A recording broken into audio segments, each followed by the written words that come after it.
All right, sports fans, how's everybody out there doing? William Martin coming at you one more time here on YouTube with another edition of the 300 Pounds of Sports Knowledge Podcast. So, it almost took nearly a week for North Carolina to finally make up their minds to move on from Hubert Davis as their head basketball coach. Davis's departure comes on the heels of Carolina being sent home from the NCAA tournament in the first round for the second consecutive year. Now, Hubert Davis had reportedly met with school officials, and honestly, to me, I think they left him flapping in the wind for several days on this because North Carolina was eliminated by VCU last Thursday. I think at the latest that this decision should have come Sunday, maybe Saturday, if you truly were going to move on from Davis. This took far too long to make this decision if you're North Carolina. Either he's your coach or he's not. Okay.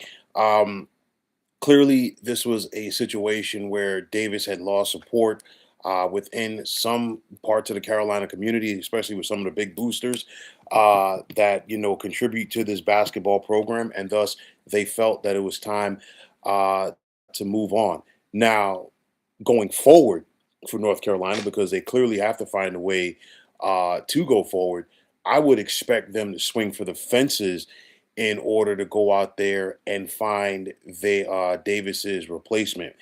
This is not going to be a situation like it was when we saw North Carolina move on from one of their own and Matt Doherty to Roy Williams. I mean, that was a slam dunk at the time. Roy Williams was a longtime assistant under Dean Smith. We saw the success that Roy Williams had for more than a decade at Kansas, getting the Jayhawks to three Final Fours.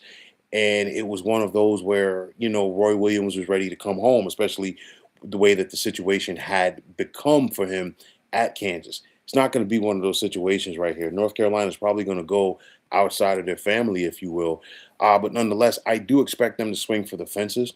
And it would not surprise me to see Carolina go after the likes of Nate Oates at Alabama, Dusty May at Michigan, Todd Golden at Florida, Dan Hurley at Connecticut, Rick Pitino at St. John's, Tommy Lloyd with Arizona, TJ Otzelberger at Iowa State, or even a Rick Barnes at Tennessee to try to find a way to replace Hubert Davis. And also, it would not surprise me to see North Carolina attempt to stay within the ACC and get Ryan Odom to leave Virginia. But with all of these coaches mentioned, is it going to be a guarantee that one of them is going to want to come to Chapel Hill?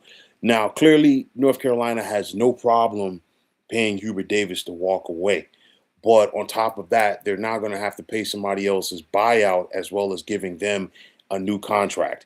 Now, we know that North Carolina has the money to get it done, make no mistake about it. But it just comes down to whether or not that they can get one of these guys to potentially leave what he is currently established with where he is coaching right now. I threw some names out there. I'll tell you like this. I don't see Dan Hurley. I think Dan Hurley's a long shot because we've already seen Dan Hurley turn down Kentucky. We also saw Dan Hurley turn down the Lakers. UConn is a comfort pick. He's a Northeast guy. His wife is a Northeast person. You're not going to get them. I would be surprised at least to see them leave Connecticut for Carolina. Todd Golden, I don't see him leaving Florida. I don't see Dusty May leaving Michigan. Nate Oates at Alabama could possibly happen. Okay, Rick Pitino at St. John's, I'm not sure if they wanted to go that route. Tommy Lloyd at Arizona, maybe. TJ Otzelberger at Iowa State, I think, could be a possibility. I think out of everybody that I mentioned on this list, I think he could be the best possibility for them. Now, I will say this about this North Carolina job opening up. We've seen this trend in recent years in college football where a premier program has an opening for the head coaching spot. And then some other head coaches at bigger schools around the country then get rewarded with brand new long term extensions to stay where they're currently at. And I do believe that we're about to see this take shape in college basketball, courtesy of North Carolina. And I think a lot of coaches will be able to thank the Tar Heels for the pay raises that they're about to get. And I think it's going to start with Todd Golden because he appears to be the leader in the clubhouse with that because Florida's already looking at a contract extension with him. All of these schools mentioned, like a Dusty May at Michigan, Nate Oates at Alabama, okay, Tommy Lloyd at Arizona, Rick Barnes at Tennessee. These are big athletic programs, big time football schools. They want to keep their basketball programs relevant as well. And guess what? They're going to make sure that they have the finances to keep their respective coaches happy. And then getting back to Dan Hurley, if you will, we just saw the recent commitment that Connecticut has made to their basketball facilities. So again, I don't see him going anywhere anytime soon. But getting back to Hubert Davis, I truly do feel that you know what he simply lost the support from the key boosters, and that's what it came down to, and that's why the school was ready to move on from him right now. And for North Carolina to move on from Hubert Davis, to move on from one of their alums, they have to be ready to go out there and try to install a big name who is already established that's going to ignite this fan base because I feel like it would be a lateral or backwards movement if you're North Carolina and you're going out there and you're going to replace Hubert Davis, a guy who did have success at North Carolina, okay? Um, if you're going to go out there and replace him with a head coach who is rising, coming up from one of the mid majors or lower tier schools, to say, hey, you know what? He's going to be the guy that is going to turn to keep it going for North Carolina. That would be a wrong move, I feel, if you are the North Carolina Tar Heels. Like I said, they're probably going to have to go outside of the family on this one. And this is something that North Carolina has not done in quite some time. But at the end of the day, it's a dawn of a new day in college basketball. And you look at Hubert Davis, and I said he did have success at North Carolina. In 5 years there, he was 125 and 54 overall, 68 and 30 within the ACC. But I think what did Hubert Davis in my opinion, is the recent success that we're seeing with Duke right down the road on Tobacco Road. And then on top of that, Hubert Davis won. Okay. It's clearly, you could see it in his record. But sometimes there was inconsistencies in it and also not winning the big games. I think, getting to the championship game in year one at Carolina was big. People are always going to go back and talk about, hey, Carolina did it as an 8 seed that year. But on top of that, they had a 15-point lead against Kansas in that championship game before things fell apart. North Carolina the following year, I do believe, and please correct me if I'm wrong on this one, I think that North Carolina in 2023 became the first school in men's basketball to begin the season as the preseason number one and not even make the NCAA tournament. Okay, so that right there didn't sit well with people. We saw Carolina bounce back in a big way to win the ACC in the regular season in 2024. They were a 1 seed in the NCAA tournament, but then they were upset in the Sweet 16, courtesy of Nate Oates in Alabama. And then, of course, like I said the other day, following their surprising loss to VCU, surprising for some people, not me, you go back to last year. North Carolina, they got to the first round, and that was it. But remember, just to get there, they were one of the last teams to get in the field of 68 to the point that they had to go to Dayton. Okay. And if you're North Carolina, with this program, that's an embarrassment for you to have to go to Dayton. We saw them blow out San Diego State there in Dayton to get into the field of 64, but then they got blown out courtesy of Ole Miss in the first round. And then again, losing this year in the first round of VCU. And like I said, I was not surprised at all to see North Carolina lose to Virginia Commonwealth and be one and done in this tournament. It's one of those where, again, this team was not the same without Caleb Wilson. They went 5-5 over their last 10, and included in that is they're going to finish their season, or they did finish their season on a three-game losing streak. They lost to Duke to end the regular season, which is always a no-no at North Carolina. They were one and done in the ACC tournament, courtesy of Clemson, and then again they were one and done in the NCAA tournament. And of course, the Caleb Wilson injury aside, I think the other thing that left a bad taste in a lot of people's mouths about this North Carolina team was the fact that the Tar Heels were up by 19 points in that game against Virginia Commonwealth, and they lost. Okay, and at the end of the day, uh, as much as some people might want to support Hubert Davis, he got outcoached for the bulk of that second half, and of course in overtime by Phil Martelli Jr. That is part of the reason why, in my opinion, that he is no longer the head basketball coach at North Carolina. And again, getting back to the Caleb Wilson injury was big. Make no mistake about it. But no, if you're North Carolina, you're not built off of just one single player. And that was a bad look for Hubert Davis right there. So it's going to be very interesting for me on this one because again, I truly do feel that North Carolina is going to swing for the fences on this one because if you're Carolina, you know, you are one of the bluest of blue bloods when it comes to college basketball. And there, you really, if you're North Carolina, you don't want to take a back seat to anybody. Okay. You want to be up there rubbing consistently, rubbing your elbows among the elite of the elite teams in the realm of college basketball. You don't want to fall by the wayside. So this next hire for North Carolina is going to be very important. Like I said, I truly do think that they are going to try to swing for the fences, and they're going to get somebody, okay, for it. I think potentially, okay, not trying to sound like a Debbie Downer or anything like that.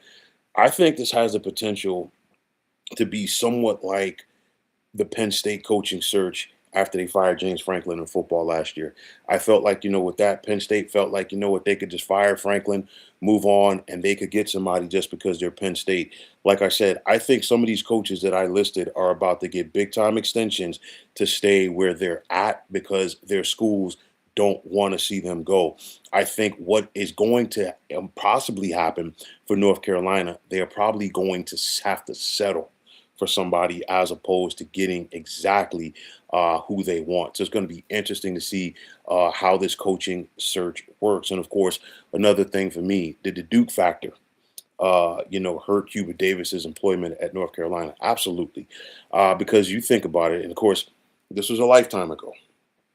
Dean Smith, the late great Dean Smith, and everything that he did at North Carolina, he didn't start out, great. Okay, it took him some time before he got the machinery, if you will, rolling. But of course, once he got rolling, he got rolling.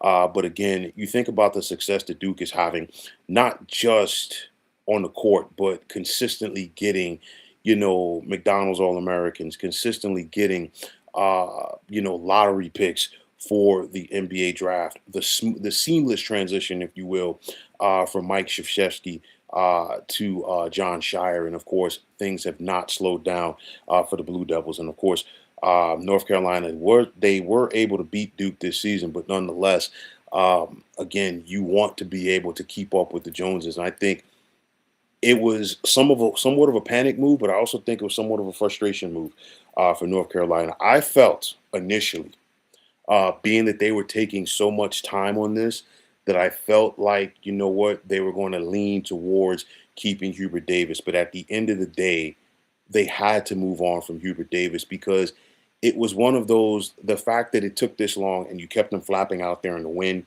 and there was not as much support, if you will, from some of the big boosters, not as much support from the fan base. Did you really want to bring Hubert Davis back for next season? Because every single move that he made was going to be scrutinized, and I think that would have been bad for him, and I also think it would have been bad for the program overall. And of course, this is the tough part right here of the business, or this is one of the tough parts of the business, because North Carolina has had to move on from one of their own.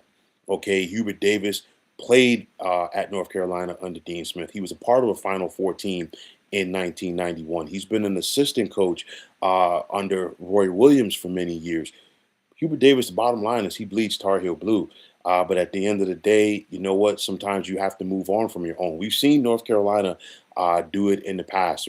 I always think back to Matt Doherty after he was brought in with a lot of hoopla following his success at Notre Dame. Did not work out for him at his alma mater, and of course, uh, Hubert Davis had more success at North Carolina than Matt Doherty. But at the end of the day, there's winning in college basketball, and then there's North Carolina winning. And I'll tell you like this: North Carolina, along with Kansas, along with Kentucky, along with Duke, okay, and you could even throw UCLA into that mix. Granted, it's been a little bit more than 30 years since the Bruins have won a national championship, but nonetheless, programs like that winning and just getting to the NCAA tournament are not good enough. Okay.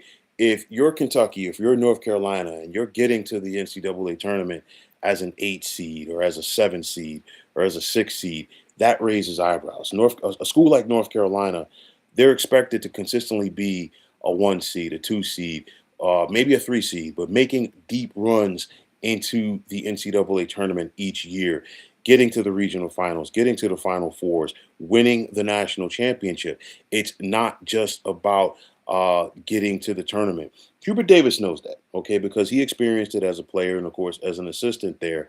But again, North Carolina is just one of those places where the bar is simply raised a little bit higher. For me, for Bubba Cunningham and company that are leading this coaching search, I know that they have a coach. A search firm that they're going to use to go forward with this. I hope they got a backup plan or several backup plans because I feel, and I could be wrong on this, but I truly do feel that if Carolina wants to swing for the fences on this one, some of those coaches, like I said before, they're not going to get them. Okay, just because I think the schools that they're currently working for, some of them are going to stonewall them, and they're going to stonewall them in the form of giving those coaches more cold hard cash. So it's a decision, if you will, that needed to be made, but it should not have taken this long. If you wanted to move on from Hubert Davis, I feel like that decision should have been made within 48 to 72 hours. It should have not taken this long. Okay. And honestly, the fact that it was taking so long, I thought that they were going to keep him. I truly did. Okay. But nonetheless, North Carolina is moving on from Hubert Davis. They definitely want to keep up with the Joneses, not only in the ACC, but on the national landscape. And like I said the other day, it's a new time in college basketball when we're talking about the Sweet 16 about to start this Thursday. North Carolina, Kansas, and Kentucky are all not in it. North Carolina's already moved on from Hubert Davis. Could we see Bill Self step down to Kansas? And I think Mark Pope is safe at Kentucky for now. But nonetheless, like I said before, winning at North Carolina is one thing, but winning the big games are something different. Hubert Davis is going to be remembered for some good things that he did at North Carolina. Again, he got them to the Final Four back in 2022, got them to the championship game, and he's always going to be remembered as the guy who ended Coach K's career. That was the first time that Duke and North Carolina ever met in the NCAA tournament. It was a memorable game. And of course, Hubert Davis ended Coach K's career.